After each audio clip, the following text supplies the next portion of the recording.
Hello world, my name is Kimora and welcome back to my channel.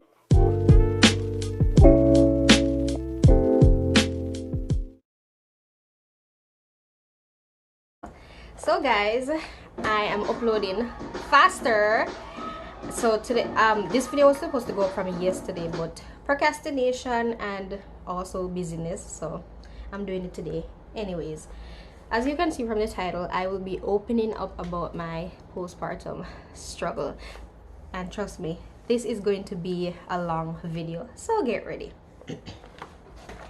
So I did a video about labor and delivery story time. So if you want some backstory to help with some what I'm going to say in this video, you can go and watch that video, and the link will be in the description.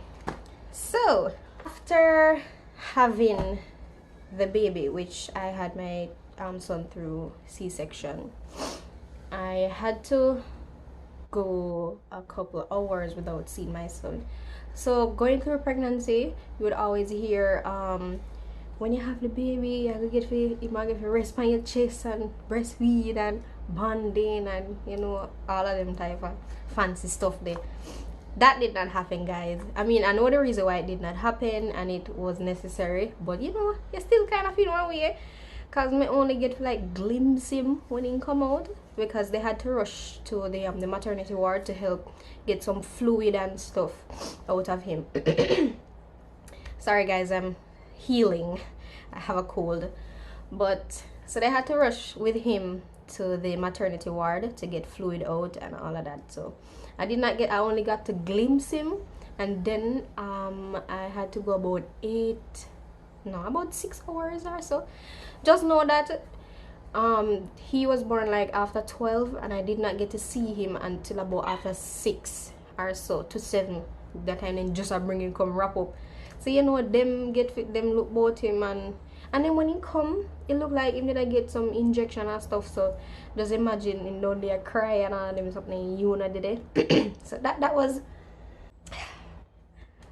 was the starting of the downfall. So I have my little list here to help me so I can remember things. So after that, whole COVID thing now, so you're not getting to see your family how you want to, you understand? So at the hospital, only one person at a time could come, and the visiting hour is only 1 hour, and from that 1 hour you don't see nobody until the next day. That it will make you feel away, because when I was on the female ward, I was the only one there. There was no one else on the ward that was admitted, so I was lonely, and then you couldn't see your family how you wanted to see them, because as I said, COVID. So that was one of them.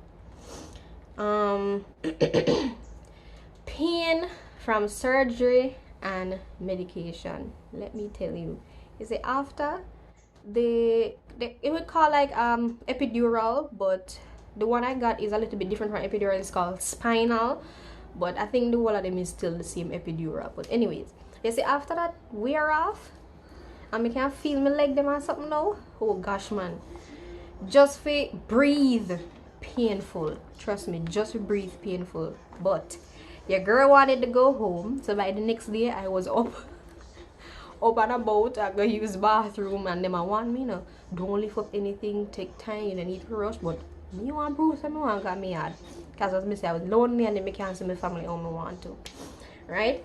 So pain from surgery, medication no. I had to get injection in different parts of my body till me start getting numb.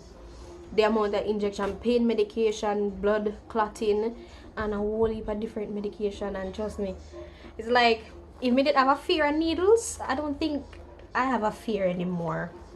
So yeah. So when it comes on to, alright, so during pregnancy, you have you're glowing, and your hair is flowing, and your skin look nice, and I want to something. And trust me, postpartum bring you back to reality. Yes sir. So I had struggles with my body, and when it comes on to that, I'm talking about stretch mark, loose skin, and also still continuing to heal from the C-section. And what else, you know, you're breastfeeding. I'm trying to adapt to new life, so all of that sometimes it really affects your emotions, and then you're still struggling with the hormone balance, that it's still trying to go down, you trying to work up here, and your hormones are doing on a decline. So just imagine how that would feel. So yeah, I still have stretchy skin, belly fat, trying to work on it. But during the early parts after I had my son, I couldn't do anything like weight loss or, you know, drink any detox or anything, because I'm breastfeeding. The baby has to get all the nutrients and stuff like that. So you have to, it's like you have to do things in between to try to maneuver, and you know, I hope you get what I'm saying. So one of the worst parts of my postpartum, well, I wouldn't say worst part, but that part of it wasn't nice necessarily. I live on a hill, right? And after surgery, it's not really recommended to walk upstairs and, you know, all of those, to huckle up yourself. Basically, you're still healing and it's painful. So we agreed to go by my family, right? But the thing is, you are with your partner for your whole pregnancy journey, and then after that, they aren't there to start the other part of the journey with you. You understand? So I had to go by my family to stay. It would have been a month, but I cut it short and put it to a week.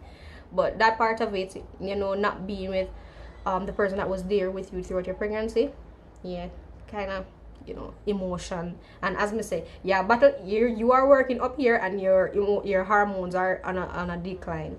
So that was part of it. On top of that, you are trying to be a good mom, and trust me, that is the part that put the weight on your emotion, because you're wondering, am I doing this right? Am I doing this wrong? Should have I done this any better? And you start to blame yourself for anything. When any little crying, especially for the first part, any little crying the baby do, you jump and look if something do him, and you know, trust me, you're gonna experience it. For those who haven't had a child yet, and if you do want to, you're gonna experience it, because this is just my experience. But yeah, look if check baby asleep, you know, and you check if the baby breathe same way. Even up till now, I still do that. Struggling with taking back control of my life. So guys, so as I was saying that I was struggling, you know, with body image.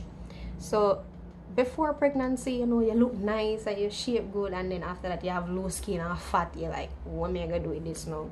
So the thing is to try to take back control of your life, work on it, you know.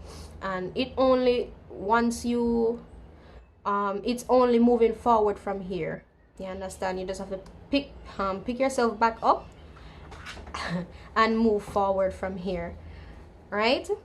But I was struggling with my body image, trust me. It's like I couldn't, even though sometimes like I would take pictures and I don't want to look at the pictures, trust me. But it's just moving forward, picking yourself up and moving forward. But it's not easy to do. It's easier said than done. But once you start, trust me, there's no going back. Also, trying to not gain any more weight, but having to eat to sustain you and the baby, right? That's the next struggle too, because you will hear persons say, "Ah, boy, Pitney, you have to eat no food because they're breastfeeding and boys eat a lot." But I didn't want to, you know, just eat down a plate just because I'm breastfeeding. First of all, I have to give my child nutritious things, right? And I didn't want to gain much weight anymore. Gone upstairs. She gone upstairs. And I didn't want to gain any more weight, so that was a next struggle. Then, as I said, oh, the next part of it is the postpartum bleeding. This is gonna be the TMI part. That part now is like you don't know when it's going to stop, and you're wondering, and you have to keep on sustaining yourself while breastfeeding and while bleeding. Trust me. Yeah, and you will feel, you're not feeling the pain, but sometimes you will feel cramps, if you understand what I'm saying. But having to sustain yourself while going through that, that is a part of it. Oh, and next big one for me emotionally was hair loss. After a while, I started to lose hair in these areas, and I was showing my partner like, babe, me I lose hair. I mean, this start to fret. But then figured it out. Now you're gonna get back your hair like after a year's time. But when it's just starting to happen, trust me, you fret. You wonder if your ear will grow back or more will drop out, and yeah, it's an emotional roller coaster when it comes onto that. So struggling with the body, struggling with eating, trying to regulate the new routine with baby, losing your hair, girl.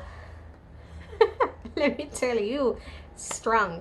So kudos to all the mothers. Congratulations. We appreciate you, for especially the good moms. We appreciate you for going on this journey, and for staying strong, right? And we thank you. So I didn't go too in depth with certain things. I don't want to. At least there are certain things that I am going to keep to myself, but that's just a little icing on the cake of what my postpartum has been so far, right? There's still much more journey to go. Every journey after this is considered postpartum. There will be ups, there will be downs, there will be good, there will be bad, you know. But I'm just sharing the first part of my postpartum, what it's like directly after becoming a mom. But so far I love it. It's an interesting journey. As I said in all my videos, you learn a lot every single day about yourself, your partner's self, and your baby.